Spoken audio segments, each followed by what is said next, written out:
Okay. Very brief, unfiltered, unplanned, unedited vlog. This university, amongst many bad things they have done towards me as a disabled, marginalised, estranged, isolated, excluded student, they have suspended me unfairly whilst allowing the perpetrators to continue carefreely. And one of the most recent main violations, which I'm going to be talking about in this video, in a nutshell, is that an image of myself was used without my consent, posted on the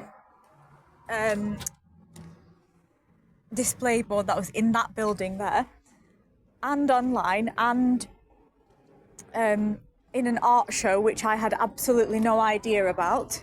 I can assure you the student in question did not inform me about the fact that this so-called art show was going to even be taking place, and they've stopped me from using the facilities, even though I paid my fees in order to receive the student finance when I was receiving it. I'm not currently employed. I don't have any other safety nets or security or stability or family or friends or partner or support network or any sort of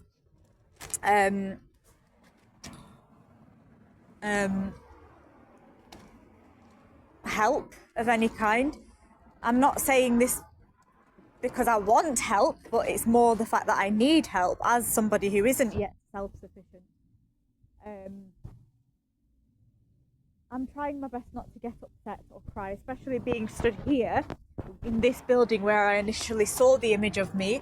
I did take down the image that was posted on the wall, but I wasn't aware at the time that there was that either that image or other images. I have no idea, because again, nobody's explaining anything to me, nobody's speaking to me, nobody's telling me anything, nobody's actually bothered about the fact that I am this distressed. And bear in mind, these images that this bitch took last year in, I think, was it August or September? It was around that time, but it was like autumn time or late summer.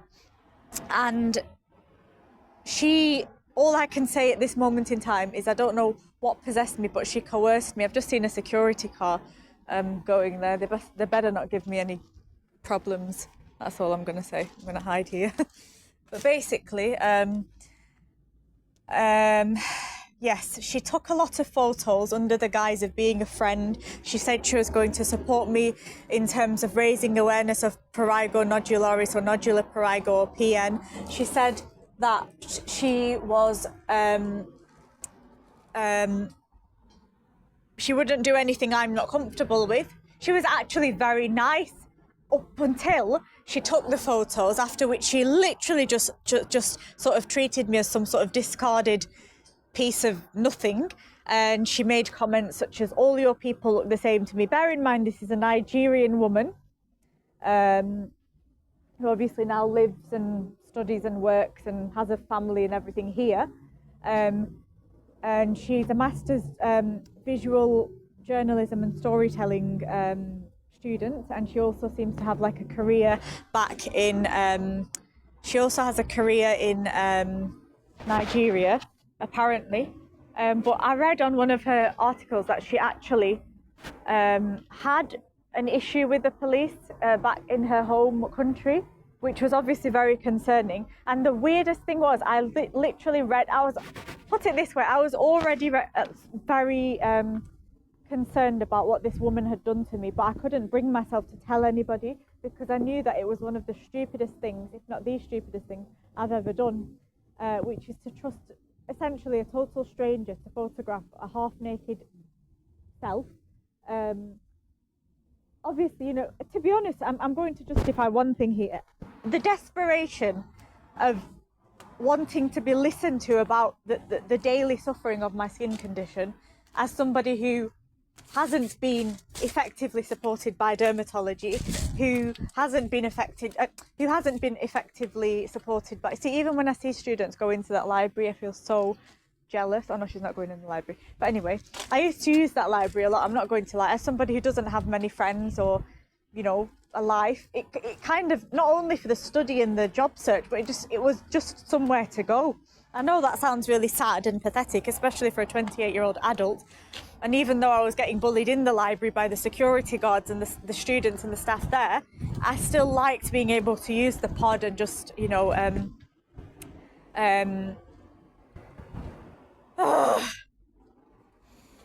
I just want people to understand my distress. I think it's very brave that I'm even stood here, and I think it's commendable, honestly, that I haven't committed suicide, because after everything I've been subjected to, for somebody to use an image of me of that nature as well, and it conveyed me in such a negative way, to use it, to post it, and to not even have the audacity to even once ask and say, excuse me, we're thinking of using your image in an art show, or, you know, we're going to be using these images online, or we're going to be posting it in a display board in a university setting where people of all backgrounds will see your image and will most likely photograph a disgusting image like that, because it would be intriguing and it would be disgusting and it would be, what's that word that I always forget, gratuitous. But instead of doing that, they decided to just go ahead and post these things anyway. They didn't even ask for my consent at any point of this so-called collaboration. They didn't even consult me at any stage.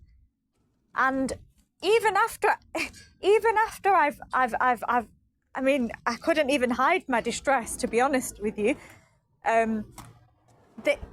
They're not apologising. They're not taking accountability. They're not giving me any compensation. They're not doing anything helpful whatsoever. And this is a higher education university in the top 30 or 40 of, you know, like the leader board or whatever it's called. Can you see how my brain is not functioning? I've been out of education and employment for so long that nothing's being stimulated. I'm just